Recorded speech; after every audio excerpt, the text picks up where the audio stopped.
আলহামদুলিল্লাহ রাব্বিল আলামিন ওয়াসসালাতু ওয়াসসালামু আলা আশরাফিল আমবিয়া ওয়াল মুরসালিন নবিয়িনা মুহাম্মদ ওয়া আলিহি ওয়া আসহাবিহি আজমাইন আম্মা বাদ। সমস্ত প্রশংসা মহান মালিক রব্বুল আলামিনের জন্য। দরুদ এবং সালাম নাজিল হোক তারই প্রেরিত রাসূল মুহাম্মদ মুস্তাফা সাল্লাল্লাহু আলাইহি ওয়াসাল্লাম, তার প্রতি এবং তার আলো আসহাব সকলের প্রতি। সম্মানিত ভাই বন্ধুগণ, আজ আমরা আলোচনা করব ইনশাআল্লাহ বরকতের চাবিসমূহ বিষয়ে। বরকত শব্দের অর্থ হলো কল্যাণ বেশি হওয়া, যে কোনো কিছুতে আল্লাহর পক্ষ থেকে কল্যাণ যুক্ত হওয়া, এটা হলো বরকত। দুনিয়ার যে কোনো বস্তুতে যখন আল্লাহ সুবহানাহু ওয়া তাআলার পক্ষ থেকে কল্যাণ যুক্ত হয়, বিষয়টা যখন কল্যাণকর হয়ে যায়, উপকারী হয়ে যায়, তখন সেটা পরিমাণে অনেক অল্প হলেও আমাদের জন্য সেটা অনেক বেশি উপকার বয়ে আনে। অনেকে অনেক দীর্ঘ হায়াত পাইছেন, কিন্তু দীর্ঘ হায়াতে তেমন কিছু করার সুযোগ পান নাই, তার মানে জীবনে বরকত হয় নাই। অনেকে প্রচুর পরিমাণ সম্পদ কামাই করেছেন, কিন্তু সেই সম্পদ থেকে কোনো হিসাব খুঁজে পাচ্ছেন না যে কোথায় কি করলেন, বরকত নাই। অনেকে দেখা যাচ্ছে যে অনেক কাজ করেছেন, কিন্তু ফলাফল দেখা যাচ্ছে খুব বেশি একটা দৃশ্যমান না, তার মানে বরকত নাই। এর বিপরীতে দেখা যায় একজন অল্প কামাই করছে, মাশাআল্লাহ, এর ভিতরে সে অনেক কিছু করে ফেলেছে। কারণ হলো তার এই কামাইতে কি ছিল? বরকত ছিল। এই কামাইতে আল্লাহ সুবহানাহু ওয়া তাআলার পক্ষ থেকে কল্যাণ ছিল। অতএব আমাদের জীবনে, আমাদের আমলে, আমাদের রুজিতে, আমাদের ইনকামে, আমাদের সন্তান সন্ততিতে, আমাদের সব কিছুতে আল্লাহ সুবহানাহু ওয়া তাআলার পক্ষ থেকে বরকত আসবে। বেশ কিছু আমল আছে, সে আমলগুলো করলে এগুলোকে আমরা এক কথায় বলতে পারি বরকতের 10টি চাবি। এই চাবিগুলো যদি আমরা ব্যবহার করি, তাহলে ইনশাআল্লাহ বিদিনিল্লাহ আমাদের জীবন বরকতময় হয়ে যাবে। তার ভিতরে 1 নম্বরের চাবি হলো বরকতের ঈমান এবং তাকওয়া। প্রিয় ভাইয়েরা, যখন ঈমান এবং তাকওয়া কারোর মধ্যে থাকে, তখন আল্লাহ সুবহানাহু ওয়া তাআলার পক্ষ থেকে বরকতের বারিধারা তার প্রতি বর্ষণ হতে থাকে। আল্লাহ সুবহানাহু ওয়া তাআলা কোরআন কারীমে বলেছেন, ওয়ালাউ আন্না আহলাল কুরা আমানু ওয়াত্তাকাউ লাফাতাহনা আলাইহিম বারাকাতিম মিনাস সামাই ওয়াল আরদ। যদি কোনো জনপদের লোকেরা ঈমান আনে এবং তাকওয়া অবলম্বন করে, তাহলে আমি আসমান থেকে এবং জমিন থেকে, উপর থেকে নিচ থেকে, উভয় দিক থেকে বরকতের সমস্ত দুয়ার খুলে দেব। সম্মানিত ভাইরা, এই জন্যই দেখা যায় সারা পৃথিবীতে অন্য ধর্মের মানুষেরা, অমুসলিমেরা কোনো কোনো দিক থেকে অনেক বেশি সুখে শান্তিতে আছে বলে আমাদের কাছে মনে হয়, কিন্তু আসলে সুখে শান্তিতে খুব একটা নাই। বিভিন্ন জরিপ বলছে সুসাইড বা আত্মহত্যার পরিমাণ তাদের মধ্যে বেশি। আত্মহত্যা মানুষ তখনই করে যখন সুখের চাইতে দুঃখের পরিমাণ বেড়ে যায়, কিন্তু মুসলমানদের মধ্যে আত্মহত্যার পরিমাণ অনেক কম। মুসলমানরা বেশিরভাগই গরিব, অভাবী, তারপরেও তাদের মধ্যে আত্মহত্যার পরিমাণ কম। এটা একটা আলামত যে তাদের জীবনে কি আছে? বরকত আছে। কারণ ঈমান সামান্য হলেও আছে। আর যার জীবনে ঈমান নাই, তাকে দেখবেন যে অনেক আট্টালিকাতে সে আছে, সুখে শান্তির অনেক উপকরণ তার কাছে আছে, কিন্তু আসলে সুখ শান্তিতে খুব একটা সে নাই, কারণ তার জীবনে কি নাই? বরকত নাই। এই জন্য কেউ যদি ঈমান আনে আর তাকওয়া অবলম্বন করে, এই দুটি জিনিস যদি কারোর ভিতরে থাকে, তাহলে আল্লাহ সুবহানাহু ওয়া তাআলার ওয়াদা হলো আসমান এবং জমিন থেকে বরকতের সমস্ত দুয়ারগুলো তার জন্য কি করে দেওয়া হবে? খুলে দেওয়া হবে। এই জন্য ভাই, ঈমানকে খালেস করতে হবে শিরক থেকে, কুফরি থেকে, নেফাকি থেকে। শিরক, কুফর, নেফাক, এগুলো থেকে ঈমানকে পরিচ্ছন্ন করতে হবে আর তাকওয়া অবলম্বন করতে হবে। তাকওয়া কি? তাকওয়া হলো আল্লাহর ভয়ে যে কোনো হারাম কাজ থেকে বেঁচে থাকা। আল্লাহর ভয়ে যদি আমি হারাম কাজ থেকে বেঁচে থাকার মানসিকতা আমার ভিতরে থাকে, যার ভিতরে যত বেশি থাকবে, আল্লাহ সুবহানাহু ওয়া তাআলা তার জীবনকে তত বেশি বরকতময় করে দিবেন। বরকতের 2 নম্বর চাবি হলো যে কোনো কাজের শুরুতে বিসমিল্লাহ বলা। যে কোনো কাজের শুরুতে কি করা? বিসমিল্লাহ বলা। নবী আলাইহিস সালাম বলেছেন, তোমাদের মধ্যে কেউ যখন খানা শুরু করে এবং সে যদি বিসমিল্লাহ বলে, তো শয়তান তার সাথে ওই খাবারে যোগ দিতে পারে না, ভাগ বসাতে পারে না। যেটুকু আছে সেটুকু তার জন্য কল্যাণ বয়ে আনে, কল্যাণ করা হয় খাবার। অনুরূপভাবে কেউ যদি বাসা বাড়িতে প্রবেশ করে, বিসমিল্লাহ বলে ঢুকে, তাহলে সেই ঢোকার সময় তার সাথে কি হতে পারে না? শয়তান যোগ দিতে পারে না। অনুরূপভাবে প্রত্যেকটা কাজে বান্দা যখন ভালো কাজে যখন বিসমিল্লাহ বলে শুরু করে, তখন শয়তান সে কাজে আর অংশগ্রহণ করতে পারে না। আর শয়তান যখন ইন্টারফেয়ার করতে পারে না, তাহলে আল্লাহ সুবহানাহু ওয়া তাআলার পক্ষ থেকে সেখানে বরকত আসা খুবই সহজ হয়ে যায়, এটাই স্বাভাবিক। অতএব বিসমিল্লাহর পরিমাণ বেশি বলা। 3 নম্বর বরকতের চাবি হলো ভাই কোরআনে কারিমের সাথে সম্পৃক্ততা বাড়ানো। যে যত বেশি কোরআনের সাথে সম্পর্ক গড়বে, তার জীবনে তত বেশি বরকত নেমে আসবে। যে ঘরে কোরআন তেলাওয়াত হবে, কোরআনের চর্চা হবে, কোরআনের শেখা হবে, কোরআন বুঝাবুঝি হবে, কোরআনের উপর আমল করার প্রবণতা থাকবে, অভ্যাস থাকবে, সেই ঘরে আল্লাহ সুবহানাহু ওয়া তাআলার বরকত তত বেশি আসবে। আল্লাহ সুবহানাহু ওয়া তাআলা কোরআনে কারিমের ভিতরে বলেছেন, ওয়াহাদা কিতাবুন আনজালনাহু মুবারাক। কোরআনে কারীমকে আল্লাহ সুবহানাহু ওয়া তাআলা কোরআনের বহু জায়গায় বলেছেন যে এটা কিতাবে মুবারাক, এই কোরআনটা হলো কি বরকতময়, অতএব এর সাথে যে যত বেশি সম্পৃক্ত হবে তত বেশি তার জীবন কি হবে, বরকতময় হয়ে যাবে। নবী আলাইহিস সালাম বলেছেন সহিহ মুসলিমের হাদিসে, ইন্নাল্লাহা ইয়ারফাউ বিহাযাল কিতাবি আকওয়ামা ওয়া ইয়াদাউ বিহি আখারিন, আল্লাহ তাআলা এই কিতাব দিয়ে বহু মানুষকে উপরে উঠাবেন, আবার বহু মানুষকে নিচে নামাবেন। অর্থাৎ এই কিতাব কোরআন এটাকে যারা ফলো করবে আল্লাহ তাআলা তাদেরকে মর্যাদা বাড়াবেন, আর যারা ফলো করবে না তাদের মর্যাদা কমাবেন।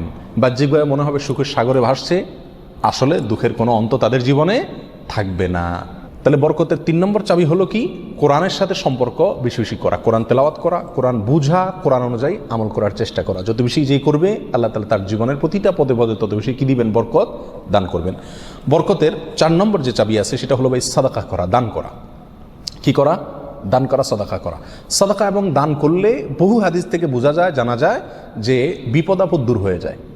আমাদের যে কোনো কাজ থেকে, যে কোনো অর্থকড়ি থেকে, যে কোনো উপার্জন থেকে আমাদের কল্যাণটা আসে না, এর একটা বড় কারণ হলো বিপদ এসে যায়।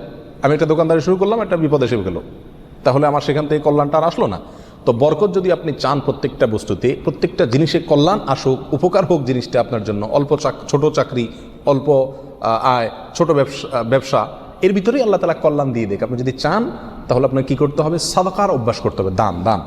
দান করলে মুসিবত এবং বিপদ দূর হয়। তো আপনার ওই অল্প আয় থেকে যখন বিপদ দূর হয়ে যাবে বা বিপদ মুক্ত থাকবে, তখন ইনশাআল্লাহ বিদিনিল্লাহ সেটা আপনার জন্য কি হয়ে যাবে, কল্যাণকর এবং বরকতময় হয়ে যাবে, ওর ভিতরে আপনার জন্য বরকত থাকবে।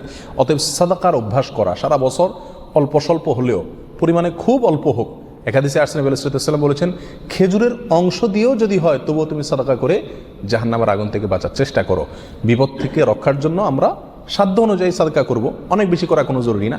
প্রতিদিন সাদকা করা একটা জটিল বিষয়, অনেক সময় প্রতিদিন আমি অভাবী লোক পাইও না, তাহলে একটা বাক্স রাখতে পারি বাসায়, যে প্রতিদিন আমি সেখানে 1 টাকা রাখবো, 2 টাকা রাখবো, যতটুকু সাধ্যগুলো ততটুকু রাখবো, তাহলে নিয়মিত আমি দানের সওয়াবটা পেয়ে গেলাম। এই টাকাটা অভাবী লোকের, পরে কয়দিন পর পর খুলে আমি দিয়ে দিলাম মানুষকে, তাহলে প্রতিদিন সৎকার আমলটা হয়ে গেল। এবং সৎকার নিয়মিত করলে কি হয়, বরকত প্রত্যেকটা ক্ষেত্রে নেমে আসে। নাম্বার 5, বরকতের 5 নম্বর চাবি হলো ভাই, আত্মীয় স্বজনের সাথে সম্পর্ক ভালো রাখা। এটা বহুল পরীক্ষিত একটি আমল ভাই। আত্মীয় স্বজনের সাথে যে যত বেশি সম্পর্ক ভালো রাখে, মা বাপ, ভাই বোন, ফুফু, চাচা, কাছের লোকজন, রক্ত সম্পর্কীয় লোক যারা, বিশেষ করে তাদের সাথে যে যত বেশি সম্পর্ক ভালো রাখে এবং তাদের সাথে সম্পর্ককে নষ্ট করে না, তারা যদি দুর্ব্যবহার করে তো নিজের পক্ষ থেকে ভালো ব্যবহার করার চেষ্টা করে, তো এই লোকের জীবনে আল্লাহ তাআলা বরকত দান করেন। এটা পরীক্ষিত বিষয়। অতএব এই চাবিটি বরকতের, এটা খুবই গুরুত্বপূর্ণ। 5 নম্বর, অর্থাৎ আত্মীয় স্বজনের সাথে, রক্ত সম্পর্কীয় লোকদের সাথে কি করতে হবে, সম্পর্ক সবসময় বিল্ড আপ করার চেষ্টা করতে হবে, তাদের খোঁজখবর নিতে হবে, সাধ্য অনুযায়ী তাদের পাশে দাঁড়াতে হবে। যদি পাশে দাঁড়াতে নাও পারেন, অন্তত সম্পর্কটাকে কি করতে হবে, ভালো রাখার চেষ্টা করে যেতে হবে। নাম্বার 6, বরকতের 6 নম্বর চাবি হলো ভাই, সকালবেলায় ভোরে ভোরে কাজে যাওয়া।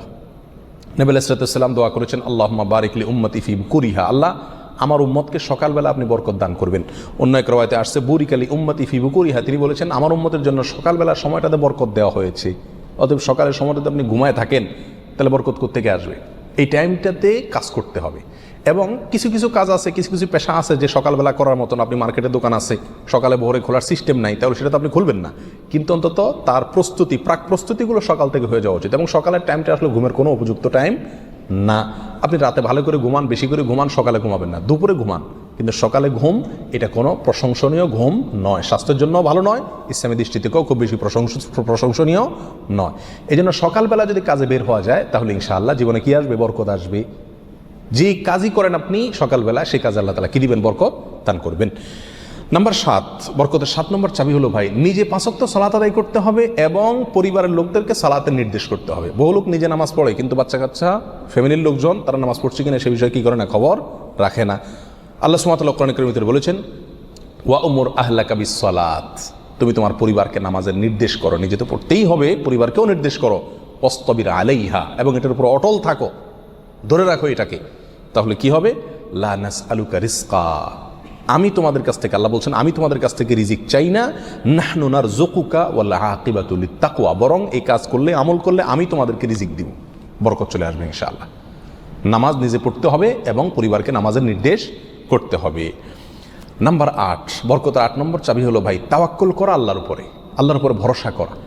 মুমিন যত বেশি আল্লাহর উপরে ভরসা করবে আল্লাহ তাআলা তত বেশি তাকে সাহায্য করবেন। আর আল্লাহর প্রতি ভরসা যত কমে যাবে, আস্থা যত কমে যাবে, নির্ভরতা যত কমে যাবে, দুনিয়ার কোনো বস্তুর প্রতি যখন আস্থা বেশি হয়ে যাবে আল্লাহ তাআলা তাকে ওই বস্তুর হাতেই বিদ্যুৎ করে ছাড়েন। এটাই আল্লাহ সুবহানাহু ওয়া তাআলার সুন্নাহ। যার কারণে আল্লাহর প্রতি যে যত বেশি তাওয়াক্কুল করে আল্লাহ তাআলা তাকে তত বেশি উদ্ধার করেন এবং সাহায্য করেন। বরকতের জন্য এটা একটা অন্যতম উপায়। যে যত বেশি আল্লাহর উপরে ভরসা করবে, বিশেষ করে রিজিকের ব্যাপারে, তত বেশি আল্লাহ সুবহানাহু ওয়া তাআলার পক্ষ থেকে কী আসবে? বরকত আসবে। একটু কোনো কারণে আমাদের ইনকামের উপরে চাপ আসলে, প্রেশার আসলে আমরা অস্থির হয়ে যাই, হাউতাশ হয়ে যায়, নিরাশ হয়ে যায়। অনেকে তো আজেবাজে মন্তব্য করা শুরু করি, আল্লাহর উপর তাওয়াক্কুল থাকে না। তো আসবে কোত্থেকে রিজিক? রিজিক আসবে তখন যদি আল্লাহর উপরে ভরসাটা পূর্ণমাত্রায় থাকে। নবী আলাইহিস সালাতু ওয়াস সালাম বলেছেন, লাউ তাওয়াক্কালতুম আলাল্লাহি হাক্কা তাওয়াক্কুলিহি, আল্লাহর প্রতি যেরকম ভরসা রাখা দরকার, যেরকম আস্থা রাখা দরকার, তোমরা যদি সেই মাপের আস্থা রাখতে পারো, নির্ভরতা আল্লাহর উপরে তোমরা রাখতে পারো, তাহলে কি হবে? লা রাযাকাকুম কামা ইয়ারযুকুত তাইর, আল্লাহ তাআলা পাখিকে যেভাবে রিজিক দেন তোমাদেরকে সেভাবে রিজিক দিবেন। সারপ্রাইজ রিজিক, কল্পনাও করতে পারবো না কোথায় আল্লাহ রিজিকের ব্যবস্থা করে রাখছেন। এরকম বরকত জীবনে নেমে আসবে যদি কি করা হয়? আল্লাহর উপরে পরিপূর্ণ তাকওয়া, এই তাওয়াক্কুল অবলম্বন করা হয়। বরকতের জন্য 9 নম্বর আমল হলো বেশি বেশি ইস্তেগফার করা। কি করা ভাই? ইস্তেগফার করা। ইস্তেগফার, উঠতে চলতে ফিরতে সব সময় ইস্তেগফার করা। আস্তাগফিরুল্লাহ ওয়া আতুবু ইলাইহি, আস্তাগফিরুল্লাহাল্লাযী লা ইলাহা ইল্লা হুয়াল হাইয়ুল কাইয়্যুম ওয়া আতুবু ইলাইহি। অথবা সাইয়্যিদুল ইস্তেগফার পড়া। কিচ্ছু না পারেন শুধু আস্তাগফিরুল্লাহ পড়া, আস্তাগফিরুল্লাহ আস্তাগফিরুল্লাহ আস্তাগফিরুল্লাহ ওয়া আতুবু ইলাইহি, এতটুকু পড়া। এবং যখন পড়বেন অর্থ বুঝে পড়বেন। আল্লাহর কাছে ক্ষমা চাচ্ছেন আপনি, আর ক্ষমা চাইলে ক্ষমা চাওয়ার মোড থাকে আলাদা। একটা মানুষের কাছে যখন মাপ চান আপনি, তখন মাপ চাওয়ার মোড ভিন্ন থাকে না? আস্তাগফিরুল্লাহ যখন বলবো তখন নিজের অপরাধের কথা স্মরণ করে, অথবা আমি যে বহু অপরাধ করি সেই কথাটা মনে করে আল্লাহর কাছে ক্ষমা চাইব। যত বেশি ইস্তেগফার করব তত বেশি রিজিক আসবে। সূরা নূহের ভিতরে আল্লাহ সুবহানাহু ওয়া তাআলা আল্লাহর নবী নূহ আলাইহিস সালাম সম্পর্কে বলেছেন যে নূহ আলাইহিস সালাম বলেছেন তার জাতিকে, ফাকুলতুস্তাগফিরু রাব্বাকুম ইন্নাহু কানা গাফফারা। তিনি বলেন, আমি আমার জাতিকে বলেছিলাম তোমরা তোমাদের রবের ইস্তেগফার করো, তোমাদের রব ক্ষমাশীল। তাহলে কি হবে? ইস্তেগফার করলে 1 নম্বর হলো তিনি ক্ষমা করবেন। তারপরে ওয়ায়ুমদিদুকুম বিআমওয়ালিন ওয়া বানিন ওয়া ইয়াজআল লাকুম জান্নাতিন ওয়া ইয়াজআল লাকুম আনহারা। সম্পদ এবং সন্তান, পরিবার, এই দুইটা দিয়ে তোমাদেরকে শক্তিশালী করবেন, রিচ করে দিবেন, সমৃদ্ধ করে দিবেন। ওয়া ইয়াজআল লাকুম জান্নাতিন ওয়া ইয়াজআল লাকুম আনহারা, তোমাদের জন্য বাগবাগিচা দিবেন এবং নহর প্রশোভন দান করবেন, অর্থাৎ রুজি রুটির বরকত দান করবেন। সম্মানিত ভাই বন্ধুগণ, তাহলে ইস্তেগফার করলে রুটি রুজির বরকত হয়, সম্পদে আপনার বরকত হয়, সন্তানে বরকত হয়, পরিবারে বরকত হয়। অতএব ইস্তেগফার বেশি বেশি করতে থাকতে হবে। নবী আলাইহিস সালাম বলেছেন, মাল্লাজিম আল ইস্তেগফার, যে ব্যক্তি ইস্তেগফারকে ধরে রাখবে, সবসময় নিয়মিত ইস্তেগফার করবে, জাআলাল্লাহু মিন কুল্লি যিকিন মাখরাজা, সকল কঠিন মুহূর্ত থেকে বের হওয়ার জন্য আল্লাহ তাআলা তাকে পথ দেখাই দিবেন। ও কুল্লি হাম্মিন ও মিন কুল্লি হাম্মিন ফারাজা, সকল পেরেশানি থেকে আল্লাহ তাআলা তার জন্য প্রশস্ততার পথ দেখাই দিবেন, যদি সে ইস্তেগফারকে ধরে রাখে। 1-2 বার পড়া না, নিয়মিত পড়তে থাকে, ধরে রাখে। অতএব বরকতের জন্য বেশি বেশি ইস্তেগফার করতে হবে। 10 নম্বর বরকতের চাবি হলো ভাই, পরিপূর্ণ সালামের ব্যাপক পরিমাণে প্রচলন ঘটাতে হবে, দিতে হবে। সালামের পরিপূর্ণ রূপ হলো আসসালামু আলাইকুম ওয়া রাহমাতুল্লাহি ওয়া বারাকাতুহু।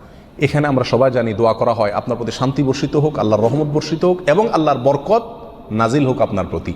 তাহলে আপনি যখন কারোর প্রতি সালাম দিচ্ছেন, পূর্ণাঙ্গ সালাম, আসসালামু আলাইকুম ওয়া রাহমাতুল্লাহি ওয়া বারাকাতুহু, তার মানে আপনি কেমন যেন তার জন্য বরকতের দোয়া করছেন, শান্তির দোয়া করছেন। আর হাদিসে আসছে, কোনো মুসলিমের জন্য যদি আপনি বরকতের দোয়া করেন বা যে কোনো দোয়া করেন, তো ফেরেশতা আপনার জন্য দোয়া করে আল্লাহ এই বান্দাকেও আপনি দান করেন। তাছাড়া যাকে সালাম দিবেন তিনিও জবাব দিবেন। আপনি যেহেতু অবারাকাতু পর্যন্ত পড়বেন, তার জন্য উচিত হবে বরাকাতু পর্যন্ত দেওয়া। সালাম যতটুকু দেওয়া হয় পরিপূর্ণ কমপক্ষে অতটুকু দিতে হয়। অতএব যত বেশি সালাম দেওয়া হবে তত বেশি ফেরেশতা আমার জন্য বরকতের দোয়া করবে, আর যাকে সালাম দিচ্ছি তিনিও করবেন। তাহলে সালামের প্রচলন ব্যাপক পরিমাণে যদি করতে পারি, তাহলে আমাদের জীবনে কি আসবে ভাই? বরকত নেমে আসবে। আর আগেই বলেছি, বরকতের অল্প বেবরকতের বহুর চাইতে উত্তম এবং শ্রেষ্ঠ। আল্লাহ তাআলা আমাদেরকে বরকতের সম্পদ দান করুক। অধিক সম্পদ নয়, বরকতের সম্পদ। আল্লাহ তাআলা আমাদের বরকতের সন্তান দান করুক।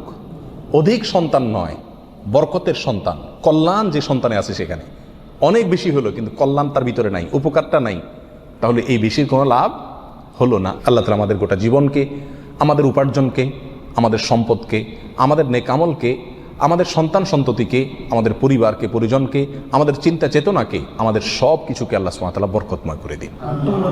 সব কিছুতে আল্লাহ তাআলা কল্যাণ এবং উপকারিতা প্রচুর পরিমাণে বৃদ্ধি করে দিন। জাযাকুমুল্লাহ ওয়া আখিরু দাওয়ানা আলহামদুলিল্লাহি রাব্বিল আলামিন।